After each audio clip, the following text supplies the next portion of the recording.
తెలుగు రాష్ట్రాల్లో రాజకీయంగా మొదలైన ఓ వివాదం ఇప్పుడు సినీ ఇండస్ట్రీలోనూ హాట్ టాపిక్గా మారింది. జనసేన అధినేత ఏపీ డిప్యూటీ సీఎం పవన్ కళ్యాణ్కు సంబంధించిన అంశం చుట్టూ సోషల్ మీడియాలో తీవ్ర చర్చ జరుగుతోంది. ప్రొఫెసర్ నాగేశ్వర్ చేసిన విశ్లేషణ, దానికి పవన్ కళ్యాణ్ ఇచ్చిన స్పందనతో మొదలైన ఈ వివాదం తాజాగా నటుడు ప్రకాష్ రాజ్, జనసేన ప్రధాన కార్యదర్శి నాగబాబు మధ్య ట్విట్టర్ వార్కు దారితీసింది. పవన్ కళ్యాణ్ ఫోటోను షేర్ చేస్తూ నాగబాబు చేసిన ట్వీట్కు ప్రకాష్ రాజ్ ఘాటుగా స్పందించారు. ప్రజాస్వామ్యంలో ప్రశ్నించడం ప్రతి పౌరుడి హక్కు అంటూ ఆయన చేసిన వాక్యాలు వైరల్గా మారాయి. దీంతో సోషల్ మీడియాలో రెండు వర్గాల మధ్య తీవ్ర వాదోపవాదాలు కొనసాగుతున్నాయి. ఈ వివాదం మధ్యలో దర్శకుడు రామ్ గోపాల్ వర్మ ఎంట్రీ ఇవ్వడం మరింత ఆసక్తి రేపుతోంది. ప్రజల నాయకుడికి బాధ్యతలు అప్పగిస్తారు, కానీ రాజుగా పట్టాభిషేకం చేయరు అంటూ ఆర్జీవి చేసిన ట్వీట్ ప్రస్తుతం చర్చనీయాంశంగా మారింది.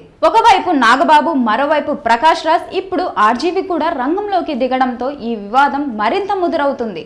రాజకీయ వర్గాలతో పాటు సినీ వర్గాల్లోనూ ఈ అంశంపై తీవ్ర చర్చ కొనసాగుతుంది. మరి ఈ ట్విట్టర్ వార్ ఇంకెన్ని మలుపులు తిరుగుతుందో చూడాలి.